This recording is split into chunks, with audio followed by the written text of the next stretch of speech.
Hi, this is Yolanda Van Veen, and in this segment we're going to talk about planting dahlia bulbs.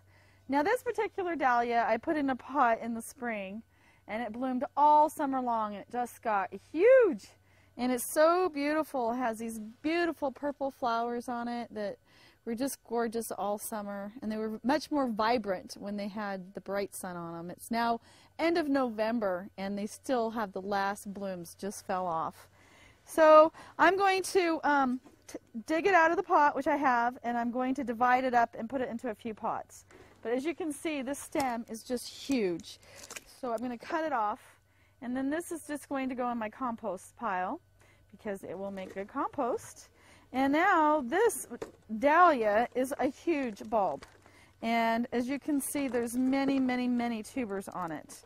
But they all meet at the center. So it's very difficult to separate it out without losing some of the eyes. So you can't just pull the eyes off, because if you just pull them off, you're losing part of the stem. So at this point, too, I'm going to just, let me see if I can even separate any of these out, because I don't want to lose them. But if you pull them out, see, you don't have the eyes. And you need the eyes. So the only way to keep the eyes is to cut this down to the ground, to the closest possible.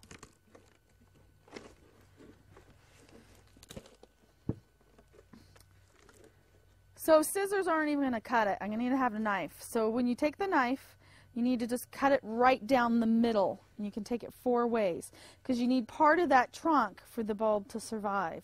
You can't just plant it with just the root itself. It needs that eye. Saying that, though, I have planted some of the roots just by themselves, and they have grown. So even if you do break them off, you still plant them. So the trick with dahlias is to plant them right away. I could leave them dry, too. I can leave them in a box or keep them in a newspaper or compost or straw and just leave them for the winter and then plant them in the spring.